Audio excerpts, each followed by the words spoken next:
అంటే జనసేన చూస్తే నాకు జాలేస్తుంది యాక్చువల్గా. వాళ్ళు ఎక్కడ వచ్చారు ఇప్పుడు చంద్రబాబు గారు సిబిఐ లేకపోతే లోకేష్ మెయిన్ పర్సన్ అని అనుకోవటానికి వాళ్ళందరూ కేరింతలు కొడతా అరుస్తూ ఉంటే అంతకన్నా అసలు ఒక అవమానకరమైన ఇది ఉంటుందండి అసలు ఎవరికైనా. అది పవన్ కళ్యాణ్ యాంటిసిపేట్ చేయలేకపోవడం, అది నా పాయింట్. ఇది ఆల్రెడీ ఒకసారి జరిగింది, ఇప్పుడు కొత్త ఫస్ట్ టైం కాదు, సెకండ్ టైం ఇది జరిగేది.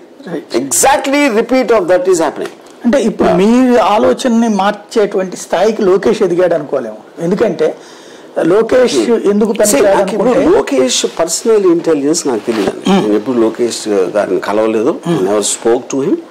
మనకి ఓకే మీడియాలో తన్ని భాష సరిగ్గా మాట్లాడటం రాదా ఇదా అనేది అదొక్కటి పక్కన పెట్టేస్తే, నా పాయింట్ ఏంటంటే లోకేష్ని ఒకలాగా చూడటానికి ఆంధ్రప్రదేశ్ ప్రజల్లో తను చేసింది కానీ అనింది కానీ లేదు.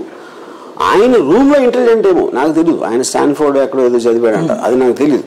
బట్ ప్రజల పర్స్పెక్టివ్లో, నా పర్స్పెక్టివ్లో ఇంతవరకు కూడా అది ఏమున్నాడా అని అనుకోవటానికి నేను ఫీల్ అవ్వదు, ఎవ్వరు నాకు తెలుసు ఎవ్వరు ఫీల్ అవ్వలేదు. అప్పుడు అలాంటప్పుడు మీరు అతన్ని ఇంకా పెద్దగా, ఇప్పుడు Pawan Kalyan became a superstar. KTR అన్నారు, when he talks he holds the attention. For example just నేను ఎగ్జాంపుల్ ఇస్తాను. లోకేష్ని చంద్రబాబు నాయుడు గారు కొడుగ్గా పుట్టకపోతే నాకు తెలిసి రాజకీయ ఒక ఈ కార్యకర్త కూడా అవ్వలేడు పొలిటికల్ పార్టీలో. ఇది అతనుకున్న స్క్రీన్ ప్రెజెన్స్, అతనుకున్న అపీల్ గురించి చెప్తున్నాను నేను.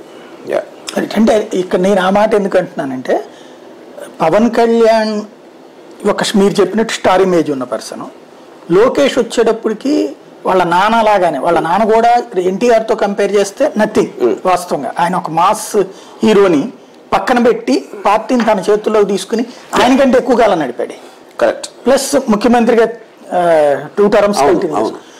అదే విధంగా ఈయన కూడా మాస్ ఇమేజ్ కంటే కూడా ఈ క్లాస్ స్ట్రక్చర్తో పాటుగా వ్యూహాలు పన్ని, లైక్ ఆయన ఎన్టీఆర్నే పక్కన పెట్టి తన ఆ ప్లేస్ని ఆక్యుపై చేసుకుని వాళ్ళ ఎన్టీఆర్ని మర్చిపోయేలాగా చేయగలుగుతున్నారు.